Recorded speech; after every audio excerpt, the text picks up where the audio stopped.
ഇപ്പോൾ വിദേശകാര്യ വിദഗ്ധൻ ഡോക്ടർ ജി ഗോപകുമാർ ചേരുകയാണ്. ഡോക്ടർ ഗോപകുമാർ, ഈ യുദ്ധം, ഈ ഒരു സംഘർഷം എളുപ്പം തീരുമെന്നാണ് എല്ലാവരും പ്രതീക്ഷിച്ചിരുന്നത്. കാരണം ആദ്യത്തെ ഇറാന് മേലുള്ള ഇസ്രയേലിൻ്റെയും അമേരിക്കയുടെയും സംയുക്ത ആക്രമണം ആ തരത്തിലുള്ള ഒരു ധ്വനി അല്ലെങ്കിൽ ആ തരത്തിലുള്ളൊരു പ്രതീക്ഷയാണ് ലോകത്തിന് തന്നെ പകർന്നത്. പക്ഷേ ഇറാന്റെ അതിശക്തമായ പ്രതിരോധവും പ്രത്യാക്രമണവുമാണ് പിന്നീടുള്ള ദിവസങ്ങളിൽ കണ്ടത്. ഇപ്പോൾ GCC രാഷ്ട്രങ്ങളെ വീണ്ടും ആക്രമിക്കുമെന്നുള്ള ഒരു നിലപാട് ഇറാൻ സ്വീകരിക്കുമ്പോൾ ഭാരതത്തിലടക്കം, പ്രത്യേകിച്ച് മലയാളികളടക്കം പരിഭ്രാന്തിയിലാണ്. അല്പസമയം മുമ്പ് ഞങ്ങളോട് പ്രതികരിച്ച പ്രേക്ഷകരടക്കം ആ ഒരു ആശങ്ക പങ്കുവച്ചിട്ടുണ്ട്. പക്ഷേ ഭാരതം കൃത്യമായ നിലപാട് സ്വീകരിക്കും, എല്ലാവരെയും തിരികെ എത്തിക്കുമെന്ന് തന്നെയാണ് പ്രധാനമന്ത്രി നരേന്ദ്രമോദി പാർലമെന്റിൽ വ്യക്തമാക്കി കഴിഞ്ഞത്. ആ വാക്കുകൾ എത്രത്തോളം നമുക്ക് വിശ്വാസത്തിലെടുക്കാം, എത്രത്തോളം ചേർത്ത് വെക്കാം?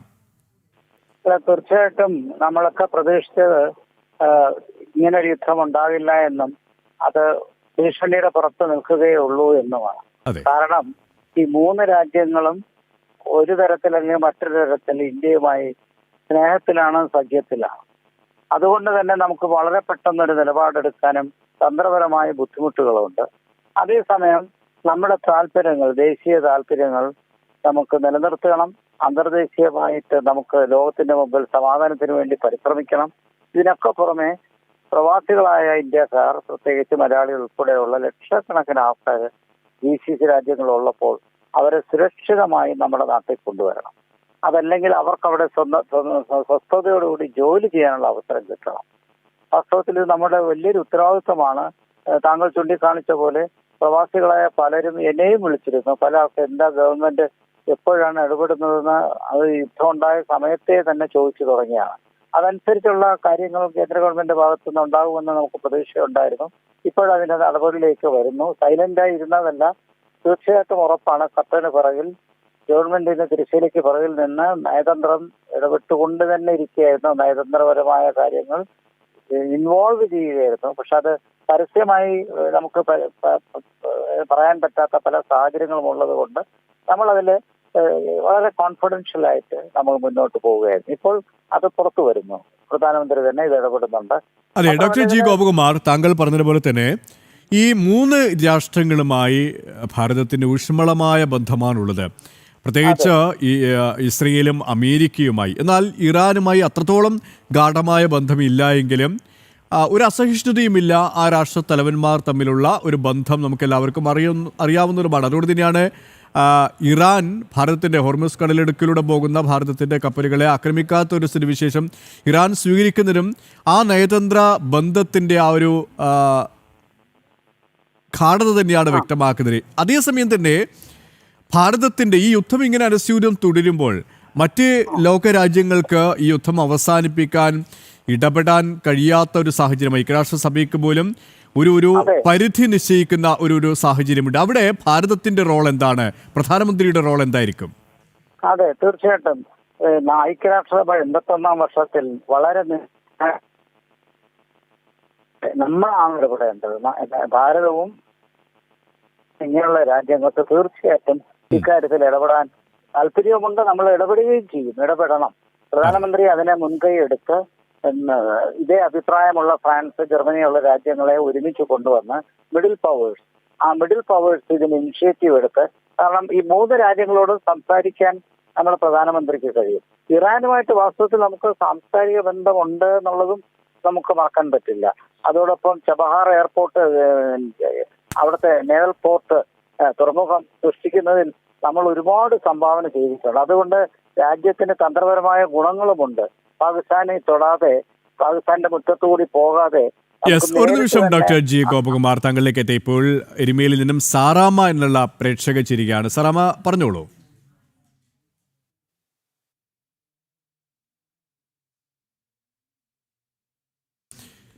സാറാമയിലേക്ക് വളരെ വേഗം തിരികെ എത്താൻ സാധിക്കും. ഡോക്ടർ ജി ഗോപകുമാർ, നമ്മൾ പറഞ്ഞു നിർത്തിയത് ഇത് തന്നെയാണ്, മൂന്ന് രാഷ്ട്രങ്ങളുമായുള്ള ഭാരതത്തിൻ്റെ ആ ഒരു ദൃഢമായ ബന്ധം.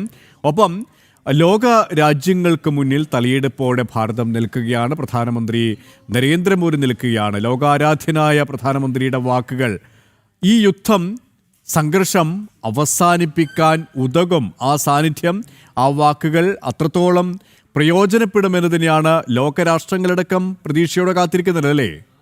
അതെ, ഉക്രൈൻ യുദ്ധം ഉണ്ടായപ്പോഴും നമ്മൾ എന്ന റഷ്യൻ പ്രസിഡന്റ് പുടിനോട് വ്യക്തമായിട്ട് പറഞ്ഞതാണ്, ഈ യുദ്ധത്തിൻ്റെതല്ല, യുദ്ധത്തിൽ ആരും ജയിക്കാനും പോകുന്നില്ല, തോൽക്കാനും പോകുന്നില്ല, അത് എല്ലാവർക്കും നഷ്ടമുണ്ടാക്കുകയുള്ളൂ. അത് വാസ്തവത്തിൽ വളരെ എല്ലാവരും അംഗീകരിച്ചൊരു സത്യമാണ്. അതുകൊണ്ട് തന്നെ നമ്മൾ ഇക്കാര്യത്തിൽ ഇടപെടണം, വ്യക്തമായ നിലപാടുകൾ എടുക്കണം, എത്രയും വേഗം യുദ്ധം അവസാനിപ്പിക്കുകയും അതിനോടൊപ്പം ചർച്ചകൾ തുടരുകയും ചെയ്യണം. നയതന്ത്രം തുടങ്ങേണ്ട സമയമാണ്. നേരത്തെ നയതന്ത്രം തുടങ്ങുന്നു, പക്ഷെ അത് പരസ്യമായൊരു ചർച്ചയ്ക്കോ അതിനുള്ളൊരു വേദിയോ സാഹചര്യമോ നമുക്കുണ്ടായിരുന്നില്ല. പക്ഷെ ഇനി അങ്ങനെയല്ല. ഇക്കാര്യത്തിൽ നമ്മുടേതായ ഒരു അഭിപ്രായം മറ്റു രാജ്യങ്ങളെ അറിയിക്കുകയും അത് പൊതുവേദിയിൽ കൊണ്ടുവരാനും നമുക്ക് പരിശ്രമിക്കുകയും ചെയ്യാം. താങ്കളിലേക്ക് എത്താം ഡോക്ടർ ജി ഗോപകുമാർ. ഇപ്പോൾ സുരേന്ദ്രൻ എന്നുള്ള പ്രേക്ഷകൻ ചെയ്യുകയാണ്. സുരേന്ദ്രൻ, കേൾക്കാമോ? സാറേ, എനിക്ക് പറയാനുള്ളത്, ഈ പ്രധാനമന്ത്രി ഇടപെടേണ്ട സമയം അതിക്രമിച്ചെന്നാണ് പറയാനുള്ളത്. കാരണം എന്ന് പറഞ്ഞു കഴിഞ്ഞാൽ നമ്മുടെ കോടിക്കണക്കിന് ആൾക്കാർ പശ്ചിമേഷ്യയിൽ ജോലി ചെയ്യുന്നുണ്ട്. അവരുടെ ആ ജീവനും സ്വത്തിനും വിലയുള്ളതാണ്. അതുകൊണ്ട് എത്രയും പെട്ടെന്ന് പ്രധാനമന്ത്രിയുടെ മധ്യസ്ഥതയിൽ ഈ യുദ്ധം അവസാനിക്കാനുള്ള കാര്യങ്ങളിൽ ഇടപെടണമെന്നാണ് അങ്ങേയറ്റം അപേക്ഷിക്കുകയാണ്. അതെ, അത്തരത്തിലുള്ള ഒരു ഇടപെടൽ തന്നെയാണ് പുരോഗമിച്ചുകൊണ്ടിരിക്കുന്നത്. വളരെ വേഗത്തിൽ തന്നെ ശുഭകരമായ വാർത്തകൾ നമുക്ക് പ്രതീക്ഷിക്കുകയും ചെയ്യാം. പശ്ചിമേഷ്യയിൽ സംഘർഷം അയവില്ലാതെ തുടരുകയാണ്. ഈ ഒരു സാഹചര്യത്തിലാണ് ഭാരതത്തിൻ്റെ ഇടപെടലുകളെ ലോകം പ്രതീക്ഷയോടെ കാത്തിരിക്കുന്നത്. പാർലമെന്റിൽ പ്രധാനമന്ത്രി പറഞ്ഞ വാക്കുകൾ ആ ഒരു പ്രതീക്ഷകളെ കൂടുതൽ സജീവമാക്കിയാണ്. ഭാരതത്തിലെ ഓരോ പൗരന്മാരുടെയും സുരക്ഷ ഉറപ്പാക്കേണ്ടത് സർക്കാരിൻ്റെ ഉത്തരവാദിത്വം തന്നെയാണ്. അത് കൃത്യമായി ഭാരതം സ്വീകരിക്കുമെന്ന് തന്നെയാണ് അദ്ദേഹം പറഞ്ഞു വെച്ചത്. ഒപ്പം തന്നെ ഭാരതത്തിന് അപ്രതീക്ഷിതമായ വെല്ലുവിളികളാണ് ഈ ഒരു സാഹചര്യം ഉയർത്തിയത് എന്നും പ്രധാനമന്ത്രി വ്യക്തമാക്കിയുണ്ടായി. ഭാരതത്തിൻ്റെ താൽപ്പര്യങ്ങൾ തീർച്ചയായും സംരക്ഷിക്കും, തടസ്സമില്ലാത്ത ഇന്ധന ലഭ്യത ഉറപ്പുവരുത്തും എന്നും അദ്ദേഹം സൂചിപ്പിക്കുകയുണ്ടായി. 1 കോടിയിലധികം ഭാരതീയർ ഗൾഫ് രാജ്യങ്ങളിൽ ജോലി ചെയ്യുകയും താമസിക്കുകയും ചെയ്യുന്നതായി പറഞ്ഞ പ്രധാനമന്ത്രി അവരുടെ സുരക്ഷ പ്രാധാന്യമുള്ളതാണെന്നും ചൂണ്ടിക്കാട്ടിയിട്ടുണ്ട്. ഇപ്പോൾ ഡോക്ടർ ജി ഗോപകുമാർ തത്സമയം നമ്മോടൊപ്പം ചേരുകയാണ്. ഡോക്ടർ ജി ഗോപകുമാർ, നമ്മൾ പറഞ്ഞു നിർത്തിയത് ഇത് തന്നെയാണ്, ഭാരതത്തിൻ്റെ ആ ഒരു കരുതൽ, ഭാരതത്തിൻ്റെ ആ ഒരു. ഇപ്പോൾ അതിനു മുമ്പ് രവീന്ദ്രൻ എന്നുള്ള പ്രേക്ഷകൻ ചേരുകയാണ്. രവീന്ദ്രൻ, കേൾക്കാമോ? കേൾക്കാം സാർ. പറഞ്ഞോളൂ. സാർ, നമ്മുടെ പ്രധാനമന്ത്രി, ബഹുമാനപ്പെട്ട പ്രധാനമന്ത്രി ഈ ഇടപെടുന്നത് ഇപ്പൊ പോകുന്നത് തന്നെ പോകുന്നതല്ല. അല്ലാതെ പ്രതിപക്ഷം പറയുന്നത് എടുത്തിയാടി നമുക്കൊരു തീരുമാനം പറയാനൊക്കെയല്ല. നമുക്ക് ആരെയും വെറുപ്പിക്കാൻ ഒക്കുന്ന ഒരു രാജ്യമല്ല, നമ്മൾ വളർന്നുകൊണ്ടിരിക്കുന്ന ഒരു രാജ്യമാണ്. ഇവിടെ പലരും പറയുന്നുണ്ട് ഇടപെടേണ്ട സമയം കഴിഞ്ഞു പോയി, ഇടപെടണം, അത് താമസിച്ചു പോയി, അവിടെ വിളിച്ചു പറയും, ഇവിടെ വിളിച്ചു. ഇതന്നെ ചുമ്മാ ഈ പിള്ളകളിയെ കേസിട്ട് കൊല്ലാണോ? ഈ 3 രാജ്യങ്ങൾ തമ്മിലുള്ള പ്രശ്നം, ആ രാജ്യങ്ങൾ തമ്മിൽ കടകടിയന്മാരായ 3 രാജ്യങ്ങൾ അതിനകത്ത് തമ്മിലടിക്കുന്നത്. അപ്പൊ നമുക്ക് അതിനകത്ത് ഇടപെടേണ്ട ഒരു പരിധിയും കാര്യങ്ങളും ഉണ്ട്. അത് ജനങ്ങൾ ആദ്യം മനസ്സിലാക്കണം. അല്ലാതെ ചുമ്മാ ഇവിടെ ഇരുന്ന് ഈ ചാനലുകളിലൊക്കെ വന്നിരുന്ന് ചർച്ച ചെയ്യാനും ഈ നരേന്ദ്രമോദിയോടും BJP-യോടും വെറുപ്പുള്ള ആ മനസ്സിൽ അതും വെച്ചുകൊണ്ട് കഴിഞ്ഞിട്ട് 7 മണി മുതൽ 9 മണി വരുന്നിരുന്ന് ചുമ്മാ അത് ഇത് വിളിച്ച് പറഞ്ഞ് ജനങ്ങളെ തെറ്റിദ്ധരിപ്പിച്ചിട്ട് കാര്യമില്ല. ഇതിലും വലിയ പുള്ളികളാണ്. റഷ്യ ഇടപെടുന്നില്ലല്ലോ, ചൈന ഇടപെടുന്നില്ലല്ലോ, അതിന് അവരൊക്കെ ഇടപെടാത്ത അവർക്കും അറിയാം. ഇതിനൊക്കെ അങ്ങനെ കയറി ഇടപെട്ട് നമ്മൾ അത് ഇത് പറയാനൊക്കെ നമ്മുടെ വായിന്നൊരു വാക്ക് വീണ് പോയി കഴിഞ്ഞാൽ അത് അത് തന്നെയാണ്. നന്ദി ശ്രീ സുരേന്ദ്രൻ, ഈ ഒരു സമയം പ്രതികരിച്ചതിന്. ഡോക്ടർ ജി ഗോപകുമാറിലേക്ക്. ഡോക്ടർ ഗോപകുമാർ, നമ്മൾ നേരത്തെ സൂചിപ്പിച്ചതുപോലെ തന്നെ ഭാരതത്തിൻ്റെ ആ ഒരു നയതന്ത്ര നീക്കം അത് കൂടുതൽ സജീവമാവുകയാണ്. പാർലമെന്റിൽ പ്രധാനമന്ത്രി വ്യക്തമാക്കിയത് അത് തന്നെയാണ്. ഒരു തരത്തിലുള്ള ആശങ്കപ്പെടലിനും അടിസ്ഥാനമില്ല. ഭാരതീയരെ സുരക്ഷിതമായി തന്നെ നാട്ടിലേക്ക് തിരികെ എത്തിക്കും. അങ്ങനെ നോക്കുമ്പോൾ ഭാരതത്തിൻ്റെ ഈ നയതന്ത്ര ഇടപെടലുകൾ, നീക്കങ്ങൾ രാജ്യം മാത്രമല്ല മറ്റ് ലോകരാജ്യങ്ങൾ പോലും അതിസൂക്ഷ്മതയോടെയാണ് നോക്കിക്കാണുന്നത് അല്ലേ?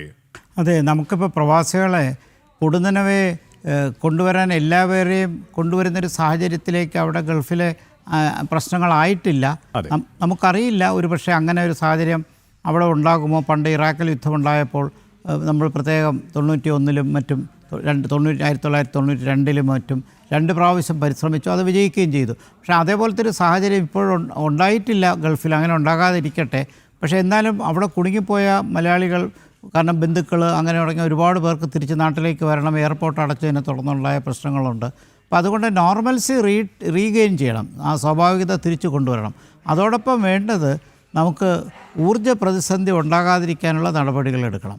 അതിനാണ് ഹോർമുസ് കടലിടുക്കിൽ തീർച്ചയായിട്ടും നമ്മുടെ രാജ്യത്തിൻ്റെ മാത്രമല്ല തീർച്ചയായിട്ടും ഇറാൻ്റെ അനുവാദത്തോടു കൂടിയും ഇറാൻ്റെ തടസ്സമില്ലാതെ കപ്പലുകൾക്ക് പോകാനുള്ളൊരവസരം കൊടുത്താൽ തീർച്ചയായിട്ടും ലോകത്തിൽ ഇപ്പോഴുണ്ടായിരിക്കുന്ന ഒരു വലിയൊരു പ്രതിസന്ധി മാറിക്കിട്ടും. അതിനുവേണ്ടിയുള്ള പരിശ്രമം കൂടിയാണ് ഇതിനകത്ത് വരേണ്ടത്. ഒരു രാജ്യത്തെ നമുക്ക് മാത്രമായിട്ടല്ല, നമുക്ക് തീർച്ചയായിട്ടും നമ്മുടെ താല്പര്യങ്ങൾ സംരക്ഷിക്കണം. പക്ഷേ ഹോർമുസ് കടലിടുക്ക് അടച്ചു അവിടെ ശക്തമായ ഒരു നിലപാട് തന്നെയാണ് ഭാരതം സ്വീകരിക്കുന്നത് അല്ലേ? കാരണം ഇറാൻ ഭാരതത്തിന്റെ കപ്പലുകളെ ആക്രമിക്കുന്നില്ല, സുഗമമായി യാത്ര ചെയ്യുന്നു. പക്ഷെ അതേസമയം തന്നെ ഭാരതം സ്വന്തം താല്പര്യങ്ങൾ മാത്രമല്ല നോക്കുന്നത്. ലോകത്തിലെ എല്ലാ രാജ്യങ്ങളുടെയും അത് തന്നെയാണ് നമ്മളത്. ലോകത്തിലെ എല്ലാ രാജ്യങ്ങളുടെയും കപ്പലുകൾക്ക് പോകാനുള്ളൊരു അവസരം ഉണ്ടാകണം. കാരണം ഏറ്റവും കൂടുതൽ ഒരു 30% ഓയിൽ ട്രേഡ് നടക്കുന്നത് ഈ റൂട്ടിൽ കൂടിയാണ്. അപ്പോൾ അത് തടഞ്ഞാൽ ലോകമെമ്പാടും പ്രശ്നങ്ങളുണ്ടാകും. പരോക്ഷമായിട്ടും പ്രത്യക്ഷമായിട്ടും എല്ലാ രാജ്യങ്ങൾക്കും അത് പ്രശ്നമുണ്ടാകും. അതിനുള്ള സാഹചര്യം ഉണ്ടാകാതിരിക്കാനുള്ള ശ്രമമാണ് ഇപ്പോൾ ചെയ്യുന്നത്. ഇപ്പോൾ ചുരുക്കത്തിലൊരു വളരെ സജീവമായ ചടുലമായ ഒരു നയതന്ത്രമാണ് ഇപ്പോൾ വേണ്ടത്. അത് തീർച്ചയായിട്ടും ഞാൻ നേരത്തെ ചൂണ്ടിക്കാണിച്ച പോലെ 3 രാജ്യങ്ങളോട് സംസാരിക്കാനും അടുത്തിടപെടാനും കഴിയുന്ന ഒരു രാജ്യമാണ് നമ്മുടേത്. അപ്പോൾ നമ്മൾ ഫ്രാൻസും ജർമ്മനിയും അങ്ങനെയുള്ള യൂറോപ്യൻ രാജ്യങ്ങൾ കൂടി വന്ന് ഒരുമിച്ച് ഇതിന് ഇനിഷ്യേറ്റീവ് എടുക്കണം.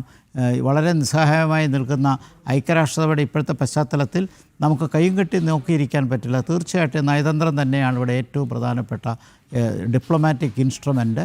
അത് നമ്മൾ തീർച്ചയായിട്ടും അവതരിപ്പിക്കുകയും ചെയ്യും.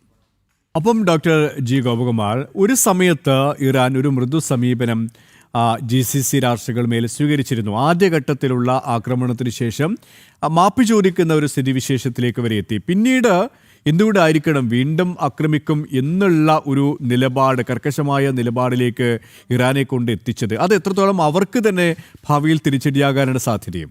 അത് ഇറാൻ്റെ യുക്തി വല്ലാത്തൊരു യുക്തിയാണ്. കാരണം അവർ പറഞ്ഞത് അമേരിക്കയെയും പരോക്ഷമായിട്ട് ഇസ്രയേലിനെയും അവരുടെ സാമ്പത്തിക ക്രമങ്ങളെ സഹായിക്കുന്ന രാജ്യങ്ങൾ ആരുണ്ടെങ്കിലും ഞങ്ങൾ അവരെയൊക്കെ ആക്രമിക്കുമെന്നാണ്. അതിനോടൊപ്പം അവിടെ കൊണ്ട് തീർന്നില്ല. അമേരിക്കയുമായിട്ട് നല്ല ബന്ധമാണ് GCC രാജ്യങ്ങൾക്കുള്ളത്. അമേരിക്കയുടെ നിക്ഷേപം വളരെ ശക്തമായിട്ട് ഓയിൽ മാത്രമല്ല, ഓയിൽ കൊണ്ടുപോകുന്നത് മാത്രമല്ല, നേവൽ സെക്യൂരിറ്റി ഉള്ളത് മാത്രമല്ല, എത്രയോ ഏതൊക്കെ തരത്തിലുള്ള ഇൻവെസ്റ്റ്മെൻറ്റ്, അത് ഇൻ്റർനെറ്റ് കമ്പനികളായാലും സോഫ്റ്റ്വെയർ കമ്പനികളായാലും ഫിനാൻസ് കമ്പനി ആയാലും സർവീസ് കമ്പനി ആയാലും, ഉദാഹരണമായിട്ട് ദുബായ് ഉൾപ്പെടെയുള്ള രാജ്യങ്ങൾ, അബുദാബി ഉൾപ്പെടെയുള്ള ദുബായ് ഉൾപ്പെടെയുള്ള നഗരങ്ങൾ, അബുദാബിയെ പോലുള്ള നഗരങ്ങൾ, UAE തന്നെ എടുത്തു പറയാവുന്ന രീതിയിൽ ഒത്തിരി ഇൻവെസ്റ്റ്മെൻറ്റ്സ്, അമേരിക്കയുടെ ഇൻവെസ്റ്റ്മെൻറ്റ്സ് GCC രാജ്യങ്ങളിലും UAE-യിലുമുണ്ട്. അപ്പോൾ അതിനെ ടാർഗറ്റ് ചെയ്യുക എന്ന് പറഞ്ഞാൽ അത് വാസ്തവത്തിലൊരു നല്ല തന്ത്രമല്ല. കാരണം അമേരിക്കയുടെ പട്ടാളത്തെ അല്ലെങ്കിൽ അമേരിക്കയുടെ നേവി അവളെ തമ്പടിച്ചിരിക്കുന്നതിനെ ആക്രമിക്കുന്നു എന്ന് പറഞ്ഞാൽ അതിനകത്ത് പിന്നെയും ഒരു ലോജിക്കുണ്ടെന്ന് മനസ്സിലാക്കാം. ഇതിനെന്ത് ലോജിക്കാണെന്ന് നമുക്ക് മനസ്സിലാവുന്നില്ല. ഇപ്പോൾ ശത്രുവിൻ്റെ മിത്രം ഞങ്ങളുടെ ശത്രു എന്നുള്ളൊരു സിദ്ധാന്തമാണ്.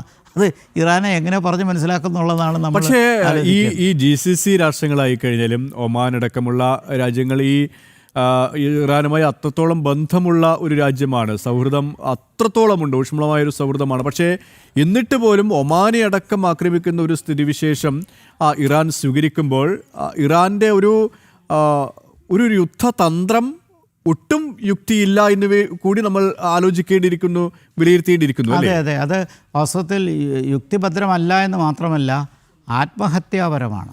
അതെ, ആലോചിക്കണം. മുസ്ലിം രാജ്യങ്ങൾ തന്നെ മറ്റൊരു മുസ്ലിം രാജ്യത്തെ ആക്രമിക്കുകയാണ്.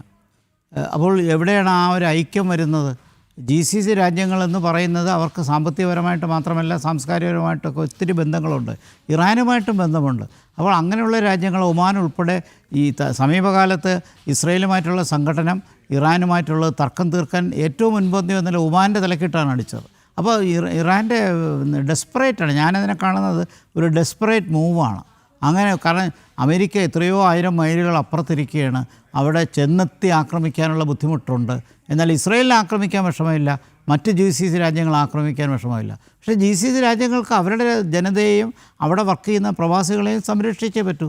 അപ്പോൾ സ്വാഭാവികമായിട്ടും GCC രാജ്യങ്ങൾ ഇറാൻ്റെ ശത്രുക്കളാകും. ഈ കോമൺ സെൻസ് അവരെന്താ ആലോചിക്കാത്തത്? ഇറാനെ ഈ പറഞ്ഞതുപോലെ തന്നെ ശത്രുത ക്ഷണിച്ചു വരുത്തുകയാണ്. ശത്രുക്കളല്ലാത്ത രാഷ്ട്രങ്ങളുടെ ശത്രുത പോലും സമ്പാദിക്കുന്ന ഒരു നിലപാടിലേക്ക് ഇറാൻ വരുമ്പോൾ നമുക്കറിയാം അവിടെ ഒരു ഒരു ഒരു ഒരു രാഷ്ട്രത്തലവൻ മാത്രമല്ല ഈ കൃത്യമായ തീരുമാനമെടുക്കുന്നത്.